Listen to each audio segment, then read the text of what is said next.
दारू पिऊ नका. दारू ही वाईट आहे. लहान्या लहान्या लेकरांनी कुणाच्या तोंडाकडे बघायचं. दारू तुमची आज थोड्या पैशाची आहे, पण तीच दारू उद्याच्याला मोठा घात करू शकते. आऊट साईडने एक रस्त्यानं एक आला होता आणि एकानंतर तो तिकडच्या बाहेरून कर्ण क्रॉस घेता घेता त्या डांबरा वाहता वाहता रस्ता होता आणि तो रस्ता पूर्णपणे हवे वाहत होता आणि पूर्ण हवे वाहता वाहता आऊट साईडनं एस टी टर्न मारून पुढच्या बाजून आलं आणि वाहन आहे ती डाव्या साईडनं चाललं होतं आणि दुसरा हा आपण येणाऱ्या बाजूनं सव्वाशा बाजून येणार होतो आणि जाताना बाजूनं डाव्या बाजून जाणार होतो आणि तीच सव्वाशे बाजून एस टी डाव्या बाजून आलं आणि बेकार ॲक्सिडेंट झाला आणि ती दारू हा मुळं त्याचं एका बाजूचं दात पडलं आणि दात पडता पडता हॉस्पिटलमध्ये आता ह्या वाडीमध्ये ॲडमिट आहे मोठ्या हॉस्पिटलमध्ये. तो ॲडमिट असल्यामुळं तो ॲडमिट झाला आणि ॲडमिट होऊन तो लहान्या लहान्या लेकरांनी जसा जसा रडाली काय झालं बाबा तुम्हाला, अजून त्या ICUमधून तो बाहेर आला नाही आणि तो पूर्णपणे हा पाक बेशुद्ध आहे. अजून त्याचं दात पडलात आणि टाके घ्यावं लागलात. एवढं फाटलंय आणि फाटलंय काढण्यामुळं तर दारूच्या नशामुळं. दारू हाय तर लहान्या लहान्या लेकराकडे ती बघून जागा रे. जसा जसा जसा रडतेत का तर माझा बाप दारुडा पिऊन पिऊन पडतो. पण दारू हा विषय खालचे थर आहे, पण वरच्या थराला जायला उशीर लागत नाही. दारूचा शब्द शब्द दारू आहे. दारू हा पाणी आहे, पाणी हा दारू आहे. फरक एकच आहे, फक्त नशे आणून गुण करतंय. फक्त वाटणारी गोष्ट दारू पिऊन बरबाद झालाय, पण दारू चांगल्या कामासाठी आहे. असं नाही की टेन्शन आलंय म्हणून. मान्य आहे दारू हा एखाद्या बारीला प्यायलं पाहिजे, तर कोण पिणार नाही आजच्या जिंदगीमध्ये, कोण पिणार नाही असं नाही. दारू प्रत्येकाला प्यावं लागते. टेन्शन प्रत्येकाला येतंय, पण दारू हा पण घरच्याकडे फॅमिली करते. स्वतःहून रडून रडू नका. दारू हा आईबापाकडे बघून करू नका. दारू पिऊन जगू नका. दारू पिण्यासाठी भले पैसे नाहीत, फक्त एखाद्याकडून उसनं 100 नाही 200 रुपये काढून हलकी नाही भारी पिणं होईना. भारी वॉटची किंमत 1000 रुपये आहे, पण 1000 रुपयाच्यानं आपल्याला पिणं होत नाही म्हणून हलकी 200 रुपयाची पिली. पण तांगाट होऊन रस्त्याखाली गेलो. ते रस्ता गेला आणि वाहनानं मला उडवलं आणि उडवल्यानंतर मी बेशुद्ध पडलो. माणसं फोन लावून पूर्णपणे यायला लागली आणि म्हणाली असं असं झालं, हे कोणाचं आहे. ॲम्ब्युलन्समध्ये टाकलं, हॉस्पिटलमध्ये नेलं आणि ही सत्य परिस्थिती प्रत्येक जणाची घडती. आणि आमच्या माऊस भावाच्या काकाचं एका 5-4 दिवसाखाली इतका बेकार ॲक्सिडेंट झाला आहे. त्या ॲक्सिडेंटमध्ये टिप्पर आला होता आणि टिप्परमधलं फुल टांगाट होतं आणि ही आपलं शेतीमधलं आता उन्हाळा असल्यामुळं खात आहे ती पूर्णपणे खात खाली करायला चालली होती आणि चालून ती खात खाली करून वापस यायला लागली आणि ती टिप्पर टिप्पर टिप्परनं अक्षरशः हाय स्पीडमध्ये आलं आणि ट्रॅक्टरमध्येच होती आणि ट्रॅक्टरमधून हा एखादा बेकार परिस्थितीत आलं. त्याला गतिरोध कळलं नाहीत, काय कळलं नाहीत आणि आलेल्या वेगानं हा आला. ते डायरेक्ट ट्रॅक्टरवरती चढवलं. ट्रॅक्टरचा हाय स्पीडमध्ये ट्रॅक्टरचा चाकाचा चुतड्या झाल्या डाव्या बाजूच्या. आणि तुम्हाला खोटं वाटत असेल, पण ही सत्य मी जिंदगीमधली सांगतोय.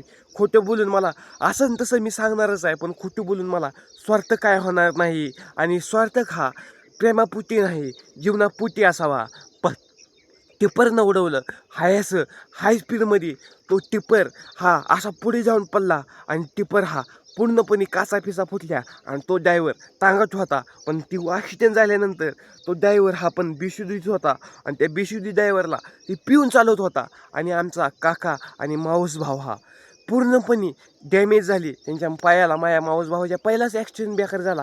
पाय मोडला होता आणि पाय मोडल्यानंतर त्याच्या हाताला लागला, हात उचलना आणि आमचं काका त्यांचं पायापासून गुडघ्यापर्यंत मनगटातून हात मोडला आणि खाली पायामध्ये 3 जागी रॉड टाकलं. तर काही कारणामुळं 2.5 लाख रुपये गेलं. पण 2.5 लाख रुपयेमध्ये आज ॲक्सिडेंट झाला बेकार. पण ॲक्सिडेंट झाल्यानंतर कशामुळे झाला? दारूमुळं झालं. आणि पैसे किती मिळाले? फक्त 25,000 रुपये देतो म्हणाले. त्या 25,000ला काय करायचं आहे, इथं 2.5 लाख रुपये गेलं. ते 2.5 लाख रुपये बघण्यासाठी त्यांची बिकट परिस्थिती आहे. पण बिकट परिस्थिती असली म्हणून जगून मरून वाचली, ही जीवनामध्ये मोठी कहाणी आहे. जीवनात नशिबात होणारी गोष्ट होऊन जाणार होती, पण दारू हा वाहनं चालवून चालवू नका, हात जोडून विनंती आहे. भले तुम्हाला पिऊन टांगा ठेवून असल्या काळ्या रानामध्ये 1 तास नको 2 तास झोपा, उन्हामध्ये दारू उतरस्तोवर. तुम्ही माहीत आहे, दारू पिऊन माहीत आहे तुम्हाला टेन्शन आहे म्हणून भले 1 तासात पुण्याहून दिल्लीला जायला उशीर लागायचा नाही. फक्त माणसं मारत गेल्यावरती तुमचा त्या उपयोग नाही. पिकापण आयशरण ही चालवण्यात सगळं चालवणारी टिपर ही सेम नसतात, कारण की कवचित असतात. आणि सगळी सेम अशी नसतात वाहनं चालवणारी. ती स्वतःची पण काळजी करून दुसऱ्याची पण काळजी करतात. आणि दारू हा पिणारे आहेत, ती त्यांना टेन्शन आलं म्हणून दारू पिऊन वाहन चालवतात. पण दारू पिऊन वाहन चालवण्याच्या आधी स्वतःकडे ती बघून पण जागा आणि दुसऱ्याकडे ती बघून जागा.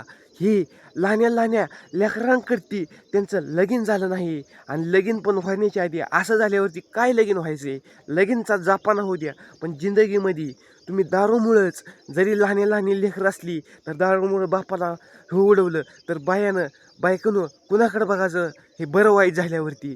तुमच्या एका दारूमुळं जिंदगीची रांगोळ व्हायला उशीर लागायचा नाही. भले तुम्ही दारू पिऊन वाहन चालवू नका.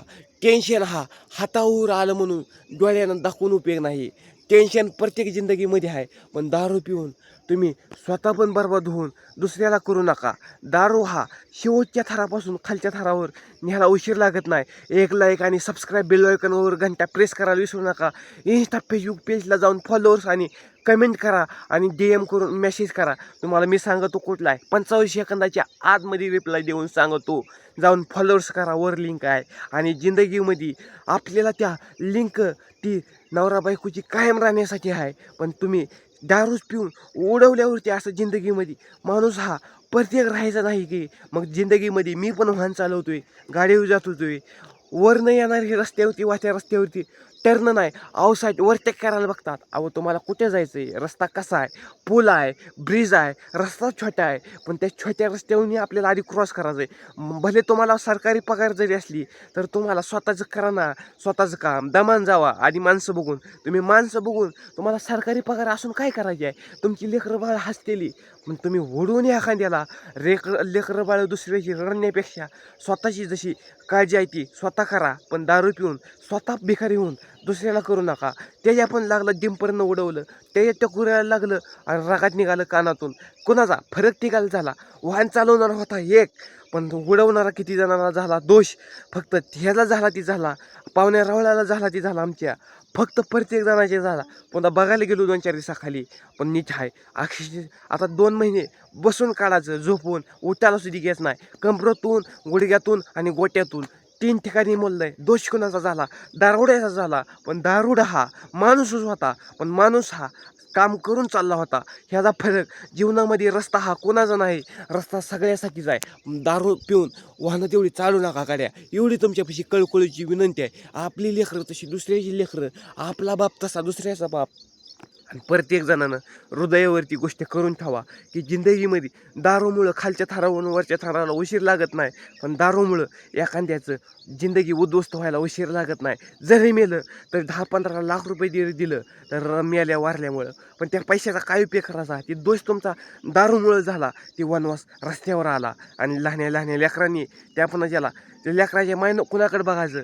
दोष आधी न्यामान. आज माणसं आज धावपळीच्या नादामध्ये वयानं कमी मारायला लागलेत, पण धडकूनच ज्यादा मारायला लागलात. ही काय दोष स्वतःला पण कळना आणि दारू पिणाऱ्याला पण कळना, फॅमिलीला पण समजेना, आणि जिंदगीमध्ये आपल्याला पण चालता चालता काय कळना. म्हणून सांगतो, दारू पिऊन तुम्हाला पिऊन चालवायची गाडी आहे तर 1 तासभर थांबा, नाही तर झोपा काढून रस्त्यावर राहावा.